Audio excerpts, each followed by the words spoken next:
Selamlar millet, selamlar güzel insanlar. Tekrardan bir video ile karşınızdayız. Kripto Çizo kanalına hoş geldiniz. Bugün sizinle Bitcoin, altcoin, kripto para ve genel borsa incelemesi yapacağız. Arkadaşlar genel manzaraya baktığımızda Bitcoin'de %2'lik düşüşler var. Ethereum'da ise %1'e yakın, %1'in üzerinde düşüşler var. Altcoin'lerde Ethereum'a eşlik ediyor. Genel olarak Bitcoin kadar düşüşler yok. Bununla beraber Bitcoin dominansı düşüyor. Dolar endeksinde ufak tefek çıkışlar var. Ancak burada destek bölgesine geldiği için tepki alıyor. Euro endeksi 115 seviyelerinde tutunmaya devam ediyor. Petrol fiyatları 100 doların üzerinde toplamaya devam ediyor arkadaşlar. Bu dünya için olumsuz. Altın fiyatları ise tam 4400 desteğinde tutunmayı başarmışa benziyor. Biz bu 4400 desteğini arkadaşlar bundan 1-2 hafta önce atmıştık. Yani bu olaylar daha tam olarak patlamadan önce, altın fiyatı düşmeden önce atmıştık. Bu 4400'lerden tepki alacakmış gibi duruyor. Şimdi kesin alır mı bilmiyorum. Metrik olarak da bakacak olursak günlükte güç indeksinde burada altın aşırı satış bölgesinde arkadaşlar. Bu bölgelerden tepki alabilir mi? Soru işareti atmak gerekiyor. Gümüş de 70 doların altına atsa da bu seviyelerde tutunmaya çalışıyor. 70 doların altına günlük kapatma geldi ancak bu bölgelerde tutunmaya çalışıyor. Şimdi şu haberlerden hızlıca bahsedelim. Arkadaşlar Sarı Kafa tarafından haberler geliyor. Sürekli olarak saçma sapan açıklamalar yapıyor. Doğru mu, gerçek mi, yalan mı söylüyor bilmiyoruz. Yani barış yapacağız, barış yapacağız deyip adamların elektrik tesislerini vesaire vurmaya devam ediyor. Bundan bir 30 dakika önce, yani ben bu videoyu çekmeden yaklaşık 30 dakika önce arkadaşlar İran bize bir hediye verdi ve hediye bugün ulaştı. Çok para eden büyük bir hediyeydi. Bana doğru insanlarla müzakere ettiğimizi gösterdi. Petrol ve doğalgazla ilgili bir hediyeydi diyor. Hürmüz konusunda sanırım biz birlikte kontrol edelim mi dedi Hürmüz'ü, bilmiyorum ama böyle bir şey olduğu söyleniyor. Ne kadar doğru bilmiyoruz. Yalan da olabilir. Bununla beraber arkadaşlar Türkiye Cumhuriyeti Merkez Bankası İran Savaşı sonrası artan oynaklık karşısında Türk lirasını desteklemek için 135 milyar dolarlık altın rezervi kullanmayı değerlendiriyormuş. Ülkeler bildiğiniz gibi Orta Doğu'daki birçok ülke, özellikle Körfez ülkeleri altın satışlarına başladı. Yani burada altınla kendilerini dengeliyorlar bir nevi, petrol satamadıkları için. Ama çok büyük satışlar değil arkadaşlar. Biz 135 milyar dolarlık büyük bir satış yapar mıyız bilmiyorum ama altın stratejik rezerv olduğu için ben bunu önermiyorum. Yani ben olsam Merkez Bankası'nın başında ya da hazinenin başında arkadaşlar, Hazine Bakanlığı'nda bu altın satışlarını zarara gireceğimizi bilsem dahi onaylamazdım. Ancak bu Türkiye'nin aldığı kararı birçok ülke almaya başlayacakmış gibi duruyor. Avrupa Birliği'nde de böyle konuların arttığını görüyoruz. Yani bu altında bir düşüş trendini başlatabilir. Bizim en büyük altında yukarı yönlü iticimiz neydi? Devletlerin alması arkadaşlar. Devletlerin altını stratejik rezerv olarak alması. Dolar karşısında en azından bir varlıklarının güvenli limanlarının olmasıydı. Şimdi bu devletler, Avrupa Birliği, Türkiye, Körfez ülkeleri altın satmaya başlarsa altını ne tutacak? Soru işareti atmak gerekiyor. Ama şunu da söyleyeyim. Arkadaşlar burada altın kritik destek bölgesinde. Bu bölgeden tepki aldı. Alamazsa 4000 dolara kadar geri çekilme olur. Ki bu büyük ihtimal ülkelerin satışlarıyla olacaktır. Eğer ülke satışları devam ederse de 3500'lere kadar bir geri çekilme olabilir. Ama bu son geri çekilme olacaktır. 3500'ün altına atacağını düşünmüyorum.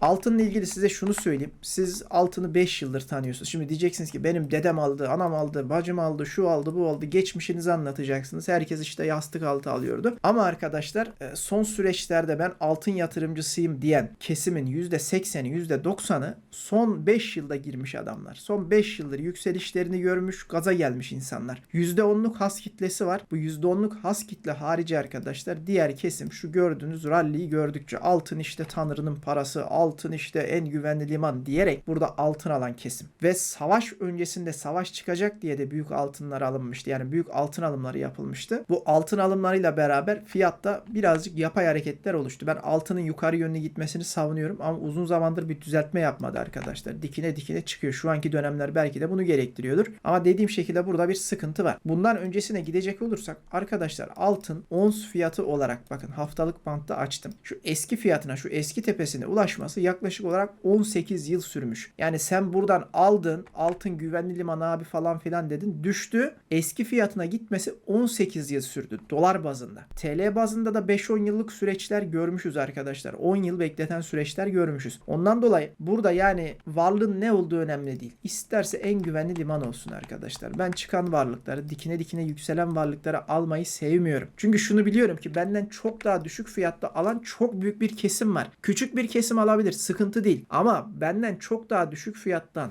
çok yüksek miktarda toplayan çok büyük bir kesim varsa, yani %80 yatırımcı benden daha ucuz fiyattan aldıysa ben o varlığa girmem arkadaşlar. Çünkü masadaki kişi ben oluyorum. İster altın olsun, ister gümüş olsun, ister paladyum, ister uranyum olsun, gene de burada almak istemem. Bana kızanlar oluyor, sen altına laf ettin falan filan diyen arkadaşlar olduğunu görüyorum. Ben altına laf etmiyorum. Kendi fikrimi paylaşıyorum. Ben altın alıyorum arkadaşlar. Düzeltme zamanlarında, toparlama zamanlarında, güzel konumlara geldikçe alıyorum. Ama bu şekilde dikine dikine yükseldiğinde almak istemiyorum. Bu kadar basit arkadaşlar manzara. Bitcoin'e bakacak olursak, Bitcoin'de de şöyle baktığınızda aslında dikine dikine yükselişlerden sonra çok küçük bir geri çekilme gelmiş. Uzun vadede bakacak olursanız, yani şu manzaraya benzer bir manzara var. Evet, şimdi diyeceksiniz o manzarayı bize hatırlatma, bu manzara korkutucu. Çünkü sonrasında büyük bir düşüş geldi. Arkadaşlar bu büyük düşüşün bir hikayesi vardı. Bu hikaye neydi? Çin'in kripto madencilerini yasaklaması. Yani şu bölgede Çin kripto madencilerini yasaklıyor ve çok büyük bir düşüş trendi başlıyor. Sonrasında yükseliyor. Çin kendini zeki sanıyor. Ben çok zekiymiş de şimdi kriptoyu çakacağım, kontrol elime alacağım diyor. Bu bölgelerde de bakın, burada madenciler yasaklandı, böyle bir düşüş oldu. Bu bölgede de tüm kripto paraları yasaklıyorum diyor. Çok deha ya, çok zeki ya. Bunu yaptığı gibi arkadaşlar kriptolarda evet bir düşüş meydana geliyor. Yani şu bölgelerde bu haberi veriyor. Buralarda bir düşüş meydana geliyor. Burada beklentileri Bitcoin'i 3000-4000 bandına kadar indirip oradan kendi kontrollerini kurmak, kendi sistemlerini kurmaktı. Kuramadılar. Ne oldu peki? Tüm madencilerini Amerika'ya kaptırdı arkadaşlar. Amerika gelin dedi, madenciler, madenci kardeşlerim dedi. Ben size ucuzdan elektrik vereceğim. Amerika madencileri kaptı. Burada kriptoyu yasaklıyorum dedi. Amerika stratejik rezerv kurmaya başladı arkadaşlar. Amerika burada kontrolü ele aldı. Tamamen Çin'in geri zekalılığı, yani tamamen Çin'in aptallığını kullandı. Dedi bu aptal almıyorsa ben alırım kardeşim dedi. Sonrasında Çin şu an yırtınıyor. Kriptoya ne yapabilsem, ne edebilsem, nasıl vursam, nereden indirsem hiçbir halt yemiyor. Geri girmek istiyor. Geri de giremiyor. Ancak yeni duyumlar var arkadaşlar. Malta bazlı birçok şirketin CEO'suna bakın Çinli. Bu Malta bazlı şirketlerin CEO'su, kurucuları, başlangıç merkezlerine bakın, hepsi Çin arkadaşlar. Şu an Çin'le ilgili şöyle bir muhabbet dönüyor. Bitcoin değil ama Ethereum tarafında anormal alımlar yapılıyor. Çin ülkesi direkt olarak almıyor. Ama arkadaşlar burada şirketler vasıtasıyla anormal miktarda Ethereum topluyorlar. Tahmini olarak total Ethereum miktarının %3,5'unu Çin kontrol altına almaya başardığı söyleniyor. Ne kadar doğru bilmiyorum. Söylenti bunlar. Ama bu tarz söylentiler çıktığında belli bir yıl sonra arkadaşlar, 1-2 yıl sonra bu söylentiler gerçek çıkıyor. Bizim için olumlu mu? Bizim için olumlu. Çünkü Çin'in tekrardan kriptoya döneceğini sinyal olacak. Çin sadece arkadaşlar burada biz kriptoya döndük falan deyip şu an fiyatları pumplamak istemiyor.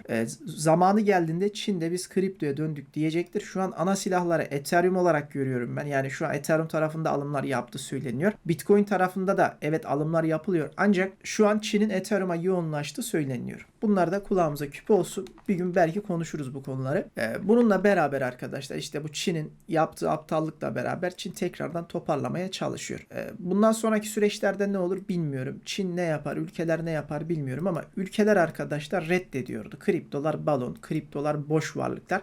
Şu an Türkiye Merkez Bankası'nın en çok konuştuğu konu kriptolar oldu. Birçok ülkede şu an en çok konuşulan konu kripto paralar. Nasıl vergilendirsek, nasıl sistem kursak, ay ne yapsak, ne etsek. Ulan hani balondu, hani bu varlıklar çöptü, hani bu varlıkların geleceği yoktu. Şu an tek derdiniz kriptodan vergi almak oldu. Nasıl vergi alırız? Bunu yok edemiyoruz. Ya bir yok edemiyorsak biz de vergi alırız. Manzarasına geçilmiş durumda arkadaşlar. Ülkemizde de hatalı bir sistem olduğunu düşündüğüm bir sistem uygulanıyor. Ama burada birçok yatırımcı, kripto yatırımcısı yanlış isyan ediyor arkadaşlar. Ben işte kripto paralarımı yurt dışına çıkarırım, şunu yaparım falan gibisinden. Tehditler ülke bazında arkadaşlar gerçekçi değil. Yurt dışına çıkarırım, nakde çeviririm, geri Türkiye'ye getiririm. Bu olaylar düşündüğünüz kadar kolay değil. 10 milyon kripto yatırımcısından arkadaşlar, yani 10 bin kişi falan buradan milyoner, düzgün şekilde parası var.